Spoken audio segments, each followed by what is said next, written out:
that shame is going to interfere with that behavior.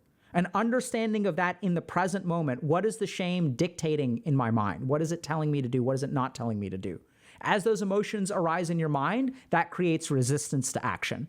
I struggle with shame. How will coaching help? Hi, using a throwaway because other people know my real account. I've been in the Discord for a while and attended an Ask a Coach event on shame that was interesting. I also watched a Dr. K video on shame, and I liked the explanation of how shame is the gap between my current self and my ideal self. He also mentioned that coaching can help with this, but I don't understand how talking to another person will reduce the gap. It doesn't make any sense in my head. It just feels like I will never live up to my full potential. Also, is this the right place and time for this question? Okay, let's talk about shame. So the first thing that we're going to do is talk a little bit about what shame is. So if I had to encapsulate it, I would say that shame is the gap between where you are and where you ideally should be. So there's like an ideal self that we all have in our mind, right? I'm someone who works out. I'm someone who eats healthy. I'm someone who wakes up on time. I'm someone who doesn't waste all my weekends in front of a screen and doom scrolling. There's this person that we know we can be, right? Because technically, like, I have the power to do that. So oftentimes the ideal self that I'm talking about is not like a fictitious self. It's not like I can fly to the moon or I can, fly to the sun. Like, the ideal self that we have are all the things that we know we can do. And oftentimes those are the things that we have done in the past, right? Because there have been weekends where I've stayed completely away from my phone. There have been times where I've woken up early and started studying and gotten ahead in a class. I have gotten an A on a test. So we know we're capable of it. And there's this ideal self that we build for, which is all of the things that we've done in the past, which if we put them all together, we have this potential to be this version of ourselves. There's that person over there, and then there's where I am. And the gap between these two things is where shame lives, right? Because I'm not living up to my potential. So now the question is, if this is true, like, what do we do about that, right? How do we approach this problem? Because the challenge with shame is that, once again, if I'm ashamed of myself and I try to do something, sometimes that shame can really create problems for me. So let's say I wake up on a Saturday morning and I end up studying for 4 hours. If I'm carrying that shame with myself, something really subtle can happen. Instead of being proud of my achievement, I can beat myself up for it. And I can say, oh my God, I should have been doing this all along. Oh my God, why did I only study for 4 hours? I really should have done 8. Right? I should have been doing this all along. And I'll even be resentful, because here's the problem with the shame gap. Here's the ideal self. Here's where I am. Even if we do this, we still fall short of our goal. So something really bizarre happens where progress isn't enough. Progress doesn't actually lead to positive reinforcement. All progress does is make it clear how much more I have to go. And so even though I'm moving in the right direction, I don't receive positive reinforcement from it. And that's because of the shame that I carry with me. Now, some people may be wondering a little bit, because this person was asking about coaching, right? So, because it's a good point that the person brings up, which is that, like, if I carry shame, I don't understand how talking to a different person will fix this problem, because this is what I'm capable of. And if I'm over here, talking about how I'm over here doesn't actually move me towards my goal, right? Like, it doesn't actually move me towards my goal. So here are a couple of things to understand. The first is that when I have an ideal self and I literally make progress, this is not a positive reinforcer, right? Because I have this gap left. The gap is still there. So what do I need to do? I need to find some way to get rid of this thing. Because if I can start over here and I move this far, then this is progress. This is like, hey, I accomplished something today. And tomorrow I can do this, and tomorrow I can do this, and tomorrow I can do this. So this is where, when we think a little bit about how coaching works, coaches are going to help you all do a couple of things. The first is to understand where the idealistic expectation came from.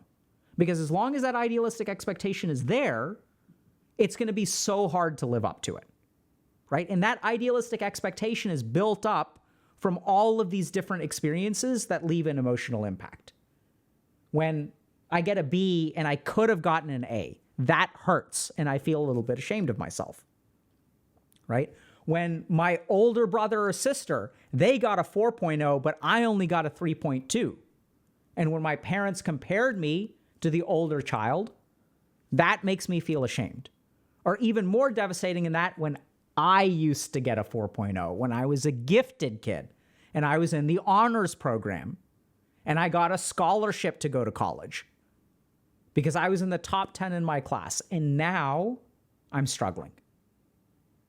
So the ideal self, as long as that exists, it's going to be hard to sort of fix that shame gap. So how do we approach that in coaching? We start by understanding that that ideal self is built up from a series of fantasies. And as you go through past experiences of your life and you start to realize where does that ideal self come from, and you start to unpack it, you begin to realize that some of the ways that you were judging yourself were actually unfair, right? So like maybe you had ADHD and your older sibling didn't. You start to realize that because you were so intelligent, you never developed good study habits. So you have the classic pattern of a gifted kid, which is number 1, straight to number 15, right? You're doing fine, you're doing fine, you're doing fine. You hit a wall, and then you go straight to like non-functional because now your IQ can't keep up. It's not sufficient, and you haven't built the appropriate skills. So as you work with a coach, like this is what they try to do, is try to help you reframe things to understand why things happened. And once you understand why things happened, hopefully you can be a little bit more non-judgmental towards yourself. And that's where, like, how do I learn how to be non-judgmental? The way that you learn how to be non-judgmental is someone else treats you non-judgmentally. So this is also something really simple to understand. Where does the negative self-talk in your head come from? It comes from the outside. That's where it starts, right? So when you have kids that are browbeaten by parents, nagged by parents, always making comparisons to your older, brighter, stronger, faster, more charismatic sibling. When they always make those comparisons, you learn that. In the same way that you learn slang and you learn the language that you speak at home. You learn that kind of self-talk because other people speak to you that way. So if you look at some of these relationships like therapy or coaching or even intimate friendships, intimate romantic partners, as people start treating you different, mentors, mentees, as people start treating you non-judgmentally, you will learn how to look at yourself non-judgmentally. And by going through your life historically and sort of recognizing how your shame built up over time, as we start to rewrite that history, reinterpret those events, the shame will start to decrease. The idealistic self will start to decrease. As the idealistic self starts to decrease, the shame decreases with it because it's the gap between these two things. The next thing is that coaching is really not outcome oriented, but it's like action oriented. It's not just about fixing shame. If your primary concerns are clinical in nature or it's just to deal with emotions, I would say like therapy may be more appropriate. What coaching is really about is the application of that internal work towards external things. That's what I really think coaching is specialized for. So now the question is, if you want to apply for a job, if you want to apply for a promotion, if you want to ask someone out, that shame is going to interfere with that behavior. An understanding of that in the present moment. What is the shame dictating in my mind? What is it telling me to do? What is it not telling me to do? As those emotions arise in your mind, that creates resistance to action. As we have resistance to action, it becomes hard to act. And so we feel paralyzed. We start to feel tired. We start to feel directionless, etc.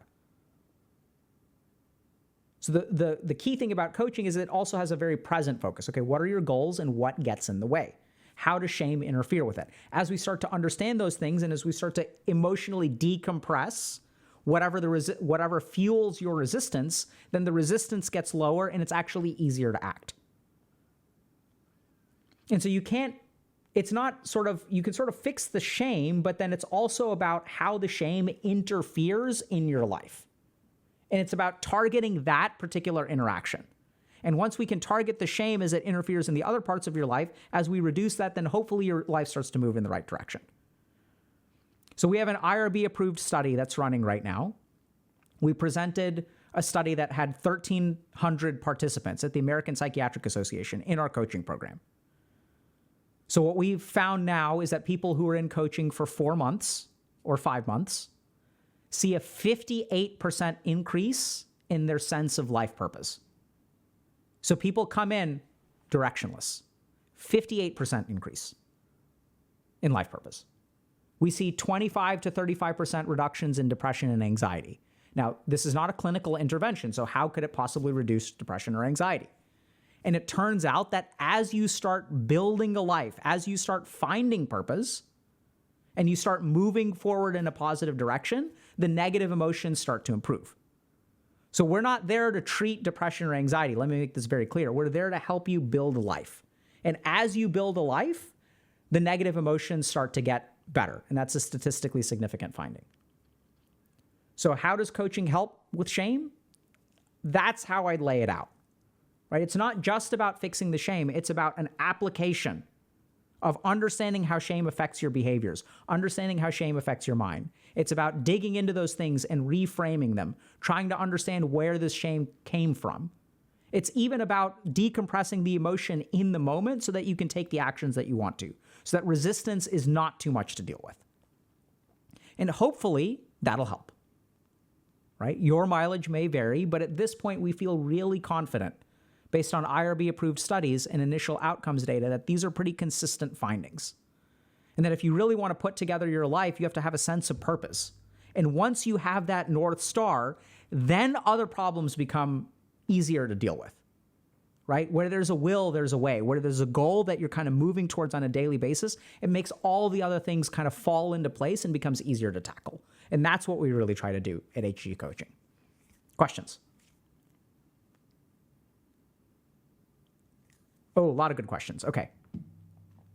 So how's life purpose measured? Great question. So we measure life purpose based on, I think, an NIH patient-reported promise scale. So the National Institutes of Health in the United States developed standardized public domain scales. So this is developed by the NIH. They said, this is the scale that we're going to use. It's not owned by anyone. It's not used for a particular purpose. So some scales, for example, are developed by pharmaceutical companies. Newsflash, sometimes when a pharma company develops a scale, it is developed in a particular way to be optimized for their medications.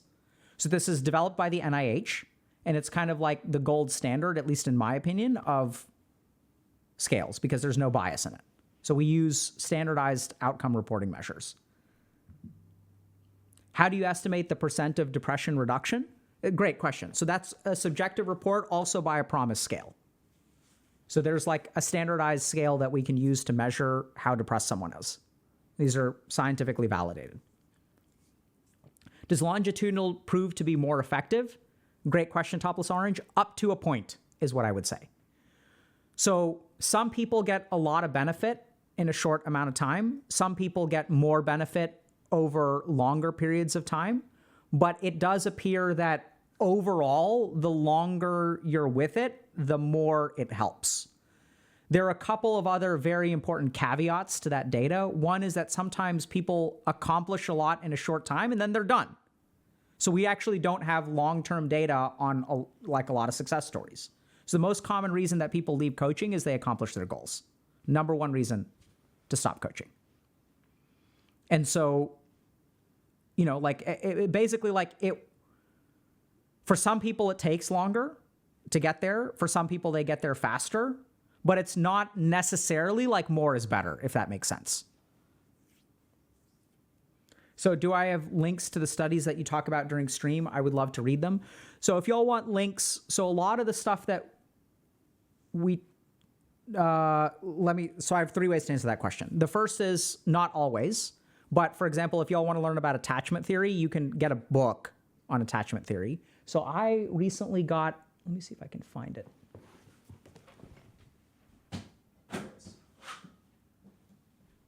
This book is great on attachment theory, right? So I don't know how to say this, but when I like teach stuff, I read this. And this is not one study. I mean, this is like This is a textbook. So this probably has hundreds of citations. Second thing is, if y'all want citations, Dr. K's guide has a ton of them. So that's where we do try to very exhaustively offer a targeted bibliography to the concepts that we share. So that's the best place to find a bibliography. Third thing is the data that I'm citing now is not published. It's from an IRB approved study that we're preparing for publication. So it's pre-publication data. Although it has been presented, so vetted in some way by the APA, because they have to, look at our data and decide whether it's okay to preliminary present. At conferences, you frequently will have pre-publication data that's presented. So if you're asking about us, like our data.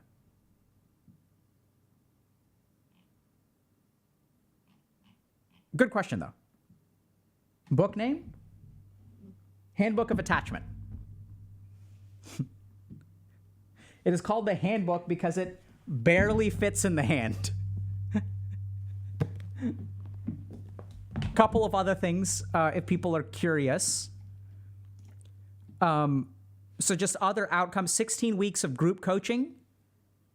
Also experienced 58. Oh, okay, so it looks like I got some numbers wrong. So personal coachings, we see a 35 to 45% reduction in anxiety. In group coaching is 27 to 35%. And in career coaching at 8 weeks, people see 25 to 35% reductions in depression and anxiety and a 25% increase in confidence in the trajectory of their career.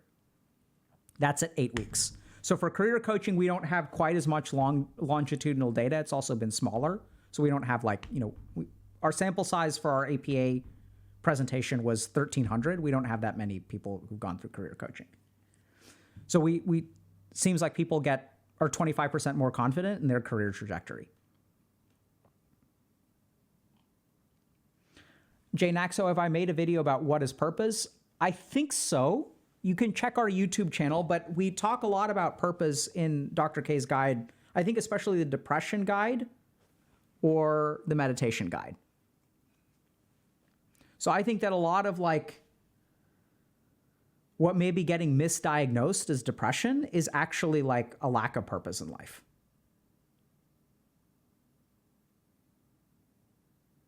Bunzo1 is asking, have you read the book Attached, The New Science of Adult Attachment and How It Can Help You Find and Keep Love?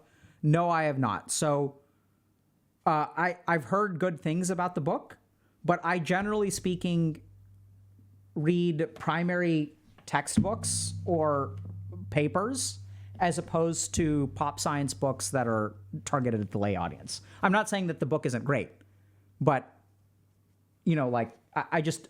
I like to get as close to the primary data as I can. So what I tend to find about a lot of the pop science books is they're fantastic. Don't get me wrong. But that I oftentimes am not satisfied with the data that they present. It's usually a lot more anecdotal, right? It'll be lots of stories, which is fine. The audience is different. Mullet Offlane is saying, giving someone career coaching, it's a boost. And of course, people start to believe in themselves. They would get a higher boost if you put in $5,000 in their account. My point being that people are delusional and can be swayed in different ways. I don't know what you base that on. Mullet Offlane. Love the name, by the way. I actually don't know that they would. I actually don't know how you make that claim, that if you just gave someone a cash infusion, they would feel more confident about their career trajectory.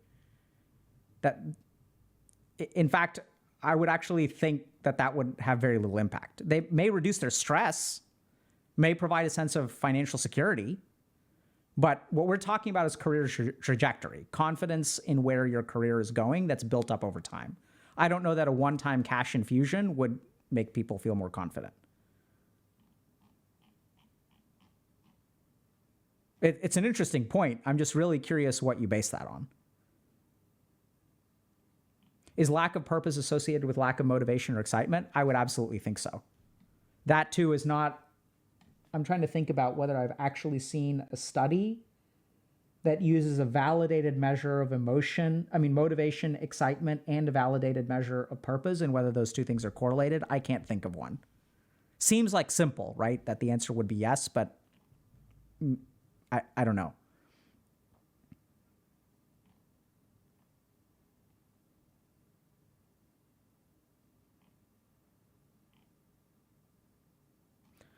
So does your new ADHD module have insights on inattentive ADHD types? So this is a great question.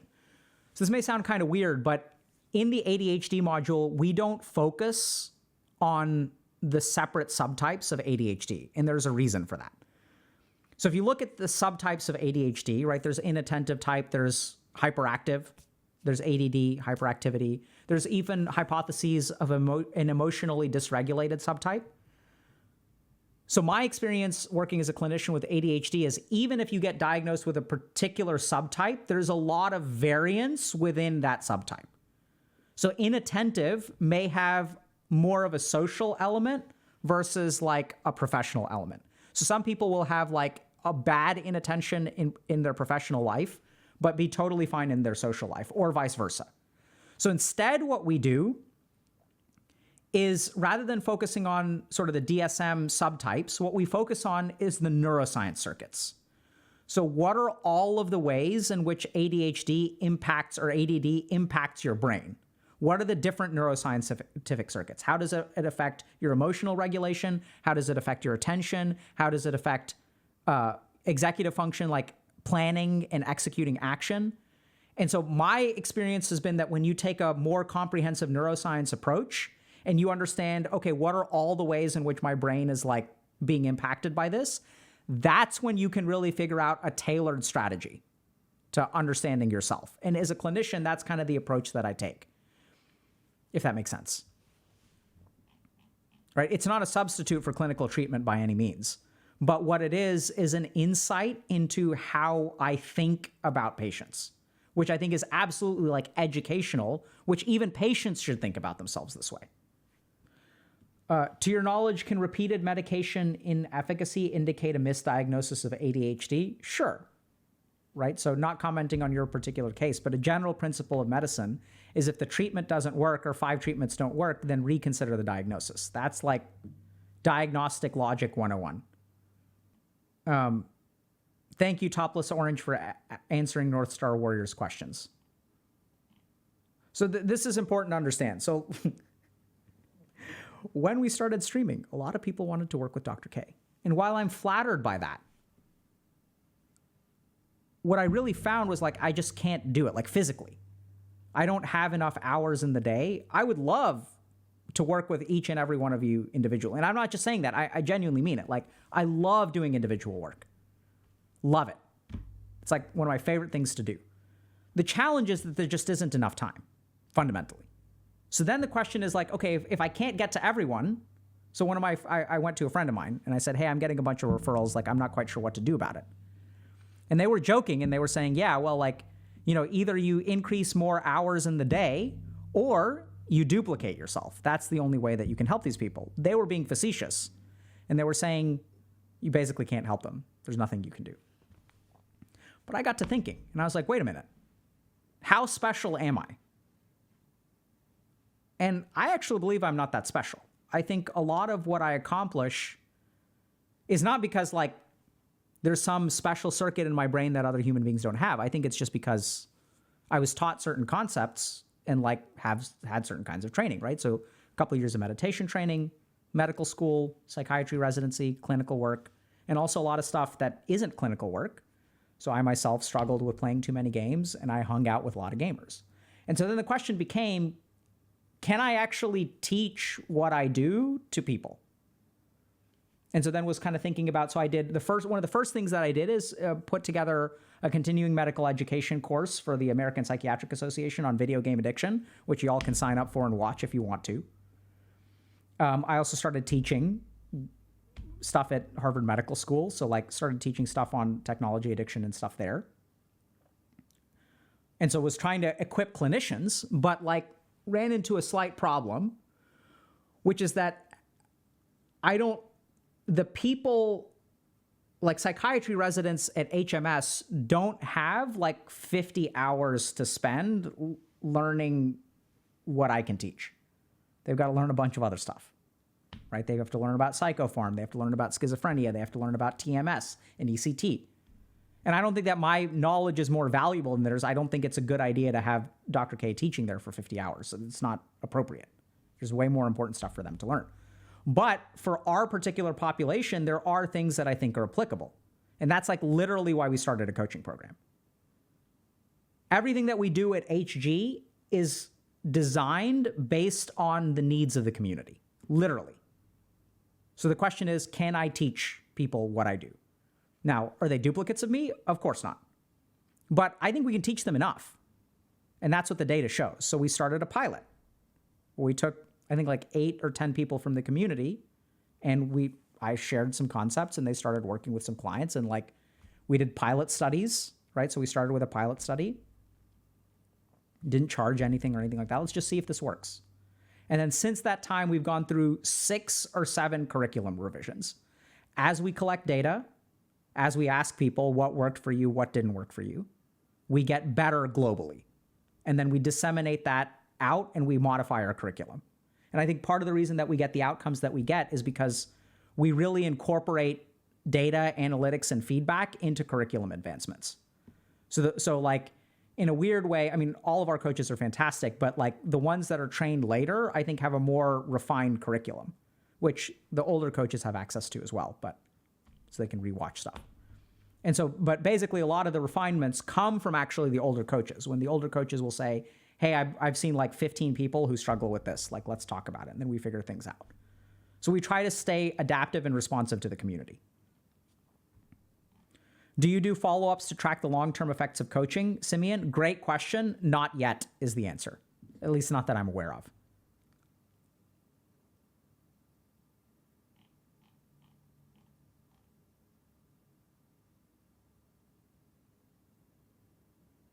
Yes, dude is asking, how can we make your lessons and perspectives available broadly in general school education rather than having to stumble upon it by misclicking on an Asmongold stream? Yes, dude, your guess is as good as mine. If anyone out there has I saw a really great post like a couple months ago about a teacher who like synthesized one of our workshops and taught it to a group of their fellow teachers. And they were like, this is really, really helpful. Like we were talking about gifted kids and stuff like that. Like why kids like behave the way that they do. I don't remember the details of what they taught, but like I said earlier, I think that health education and understanding your mind should be a basic part of education. So this was true in ancient India, where like learning yoga and meditation was a part of school. In fact, school was taught at monasteries. So you learned like science and music and like how to meditate and about emotions and sense organs and all this kind of stuff. So this is where I hate to break it to you, yes, dude, but I don't have all the answers and we're not all geniuses over here. This is where if y'all have a suggestion for making, and the suggestion is like, y'all should do this. Like that helps only so much, right? So the more operationalized it is, or if anyone knows people who work on educational curriculums, let us know. Because we'd love to make this a part of standard education. We've gotten some interest from teachers here and there, but like it's a system. And I don't know how to say, I don't have any magical power to like wave something and go talk to a superintendent of a school district.